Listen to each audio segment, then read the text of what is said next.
Professor David Farrell, Head of the School of Politics and International Relations of University College Dublin and Academic Leader of Ireland's Citizens' Assembly. I'm delighted to introduce our first speaker, Professor David Farrell. In the wake of the profound economic crisis a decade ago in Ireland, David and other political scientists founded We the Citizens. That was a group that promoted deliberative democracy as a new way of governance that could avoid the mistakes of the past. The group succeeded in convincing the Irish government to set up the Constitutional Convention and then the Citizens' Assembly, and those were both forums that brought together ordinary citizens to decide what changes should be made in the country. David Farrell was the academic leader of the Citizens' Assembly and now works all over the world helping to set up similar initiatives and design forums where citizens can have a role in deliberating policy. So please give a hand for David Farrell. What I said I was going to talk about is democracy. The way I want to develop my argument in the few minutes I've got to open my remarks with you is to talk about the small things. I want to talk about the small things. I'll come to a bigger thing towards the end, but I really want to focus on small. And I suppose the metaphor I want to use to make my case to you is a garden. If you have a garden, if you're lucky enough to have a garden, we have a lovely little garden in our little house in Dublin. You want to nurture your garden. You know, it's only in a very extreme situation that you're going to dig up your garden, you throw everything out and start afresh, because you're going to have a long wait to see the dividends that you might get from that. So you nurture your garden. You weed out the little bits that really aren't working very well or that are causing some difficulties. You feed as often as you can. You put in new plants, perhaps some big dramatic plant, and I'll come to a big dramatic plant at the end. But I just want to urge that sort of degree of caution when we're talking about democracy. Democracy, as we know from events around the world today, is not in a very happy place right now. It's great business for political science, of course. We get lots of students wanting to study it for that reason. But it is quite a scary time to be living in terms of how democracies are. But one of the things that one can say about our country, Ireland, is that actually in some respects, and I don't say this too often, but in some respects it's a bit of a beacon.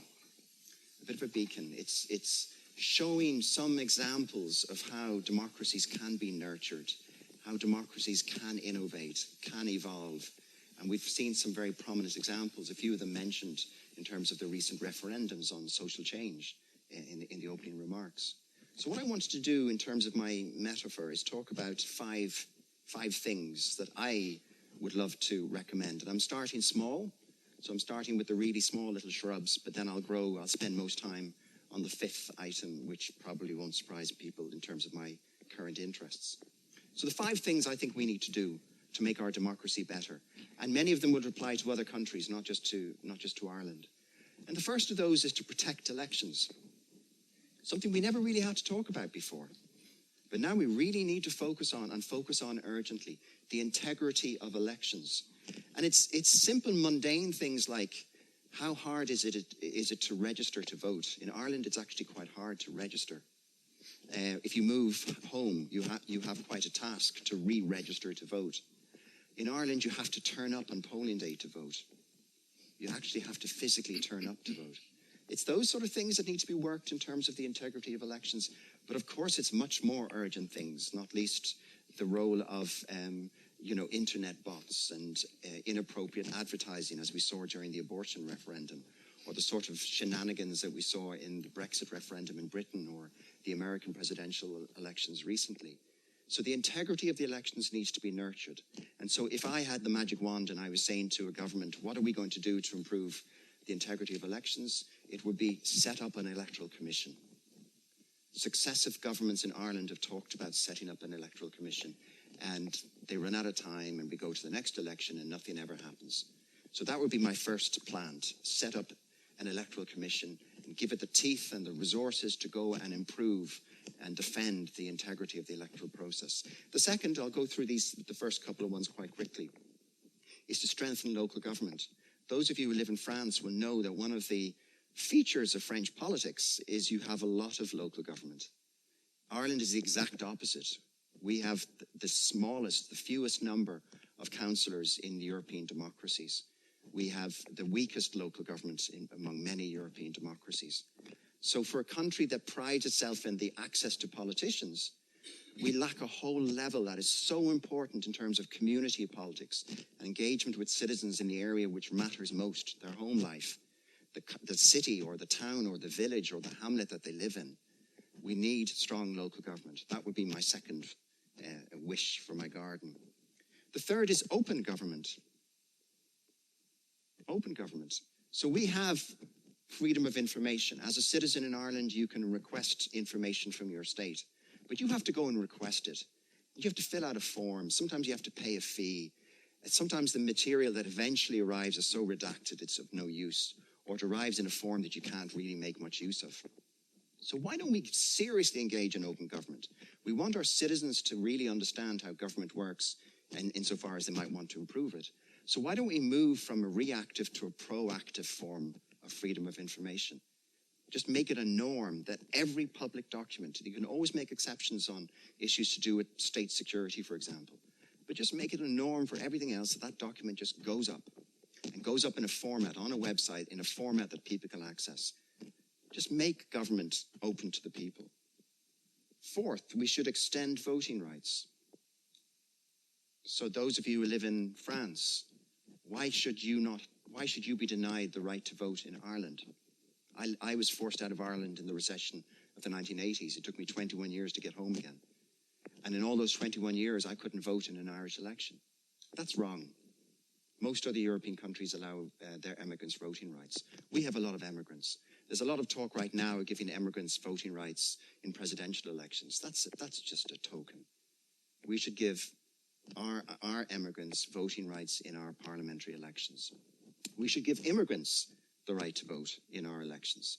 We're increasingly in a mobile society. People in this room are a full, example of that. So why should moving around from country to country lose you the right to vote? And what about the country that you're working in and paying taxes in? You should have the right to vote. We should extend voting rights to 16-year-olds. That's long overdue. Why shouldn't 16-year-olds have the right to vote? They have many other rights. And we know from evidence in Austria and other countries where they've done that it does make a difference to the politics. And in a positive sense, it engages younger citizens at a much better age in politics. And once citizens are engaged, they remain engaged. It helps to stem the decline in voting behaviour. So extending voting rights would be my fourth wish. And then I want to spend my final few remarks, if I can, on my fifth. And that is to make democracy more citizen-centred. I'm a strong believer in representative democracy. I'm a strong believer in the role of our elected representatives to lead us and our possibility to vote them out of office, vote the rascals out every 5 years or so when there's a general election. I'm fully in support of that. But increasingly we're seeing more and more ways in which citizens want to express their voice. So we're gradually evolving from democracy that is not only vote-centred to democracy that is voice-centred. The right to protest, the right to glue yourself to a gate if you want to, the right to petition, the right to do all sorts of things to express your voice in between elections. And one of the most prominent ways, and this is really where Ireland has been a beacon, as I started my remarks in saying, is in also bringing citizens into the room to engage in serious reflective debate about policy change.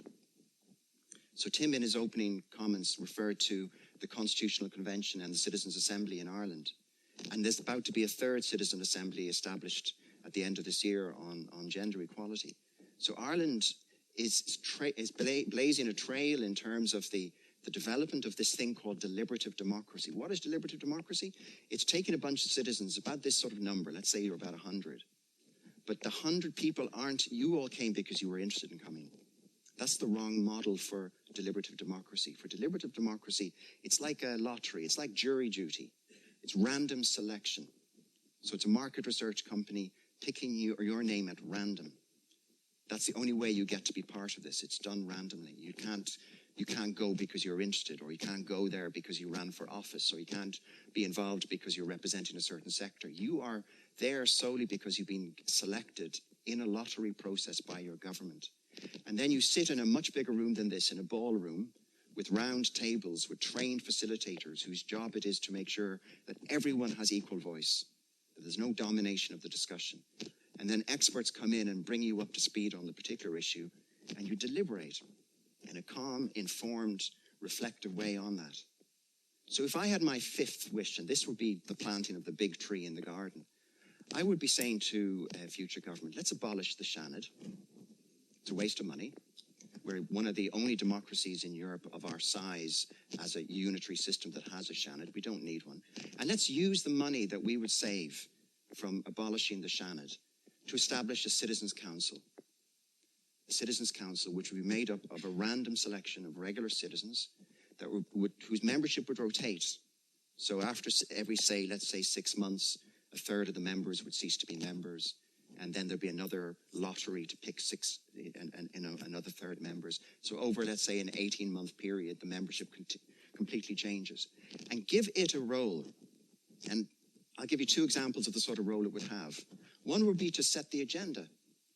So the Citizens' Council would take soundings from other citizens, commission an opinion poll, listen to interest groups, and come up with ideas for an agenda item that needs serious reflective discussion.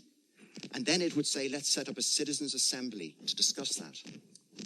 So it would then establish a citizens' assembly to come up with some ideas that would then feed into the parliament. That could be one role it would have. Or a second role it could have is the next time the government has an issue like abortion that they can't sort out themselves, they could give it to the Citizen Council, for the Citizen Council to have a citizens' assembly discuss it and help the parliament to take the difficult decisions that it needs to take. Now, this may sound fanciful, but actually 2 months ago, this exact system was set up in the German-speaking community of East Belgium. It's called the Ost-Belgian model. A couple of us were brought in to help design this for the parliament, the German-speaking parliament of East Belgium. It's a permanent city council, a citizens' council that's now up and running, carrying out exactly the sort of role that I've suggested we could have for our own citizen council in Ireland. So that, for me, would be the most important of the 5 wish lists for improving the garden of Irish democracy. And I look forward to discussing it further if you want to ask me any questions about it. But thank you, I'll stop. As I was saying in some of my remarks, you know, one of the things that we need to catch up on really quickly is how we could introduce some sort of regulatory controls. I mean, the internet was invented on the notion of anarchy. Yeah. That there should never be, that it was, you know, this wonderful gift to humanity. Well, we're way out of it. So we now need to play catch up in terms of coming up with robust regulatory processes to at least try and mitigate the worst effects. Could you give us an example of something that could be? I mean, I'm not a techie, but I mean, certainly the evidence from, there was a very good initiative done during the abortion referendum campaign by a couple of colleagues where they were tracking the inappropriate use of Facebook and Google ads by evangelical supporters, well-funded from North America, with no involvement in the campaign except that they just didn't want abortion on the Irish people. They had no right to intervene. They should not have been allowed to intervene, but the state was powerless because it had chosen to be powerless, because it hasn't come up with any regulatory controls. So it needed a private initiative of these concerned citizens to force the hand of Googles and Facebooks for them to do their best late in the day to try and stop these ads. But as a man of a certain vintage, I was still getting those ads on my Facebook account right up to the voting day. So it didn't work. I mean, the thing is, the word utopian is used a lot tonight, and no surprise.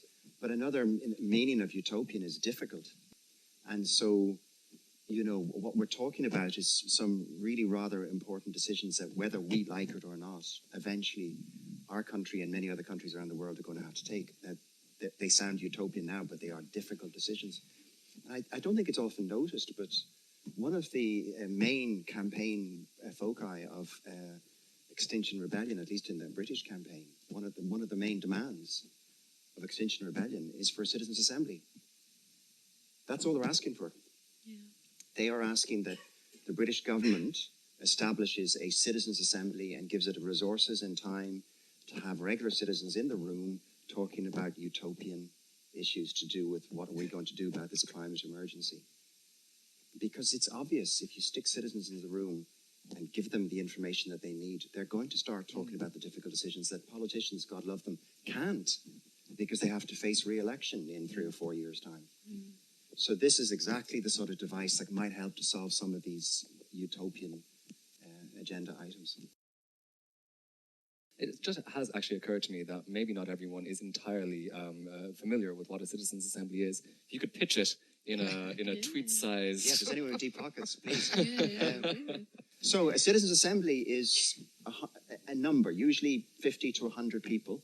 As I said, this room, more or less. Yeah, selected at random, and that's so important.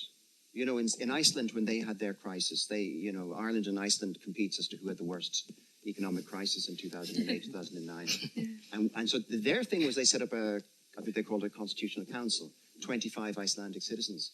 But those 25 citizens ran for office. They ran for election. So what happened was they then felt they had a mandate because they had run for election. And that produces the wrong chemistry in the room. If you are selected, somebody knocks on your door and says, you're it. I mean, many people will slam the door, but eventually enough people will say, okay, I'll come to Dublin and I'll spend 5 months discussing abortion. Because that's what it was, 5 months in a hotel in Malahide in North Dublin, discussing abortion. And, you know, with people outside holding up pictures of fetuses, police escorts in the hotel to make sure that everyone was safe, psychologists on hand to help the members get over the shock of listening to personal testimony of women who in some way or another have been impacted by the abortion ban in Ireland. Really difficult, tough things, but also so rewarding. And when you interview or hear, there's some very good film work done on some of this, the citizens themselves and the impact on them of having been invited by their government to be brought into the room, to be educated and brought up to speed by listening to experts, but also advocates. I mean, we had Catholic bishops, when they discussed marriage equality in the Constitutional Convention, they had adult children of same-sex couples. So you've got a real mix of people coming in to educate and inform the members. And their job is to advise. They're not taking over the system. They're just providing an advisory role so that they provide a degree of cover. So when Micheál Martin, the leader of the Fianna Fáil party, stood up in the Dáil early in 2018 and to the consternation of his own parliamentary party, said that he was going to vote for abortion and that he was going to vote in favour of 12 weeks unrestricted access to abortion, people in his own party couldn't believe what they were hearing. And he said, the reason I'm doing that is because I've become educated. I've read the evidence. I've looked at the videos to both the Citizens' Assembly and to the parliamentary committee that followed after that. And it's informed me in a way that I never would have been informed before. Bringing the politicians along, that's such an important part of the piece. David, you mentioned some evidence that 16 isn't the appropriate age rather than 15, rather than something else, right? Well, the argument, it's been around for quite a while in political science, trying to explain the fact that over time, less and less of us vote. Turnout is going down. And the analysis shows that one of the biggest reasons for that is every successive cohort of 18-year-olds that enters the system votes less than the previous cohort. So the infection is starting with 18-year-olds coming into the system and being less inclined to vote. Well, what happens when you're 18?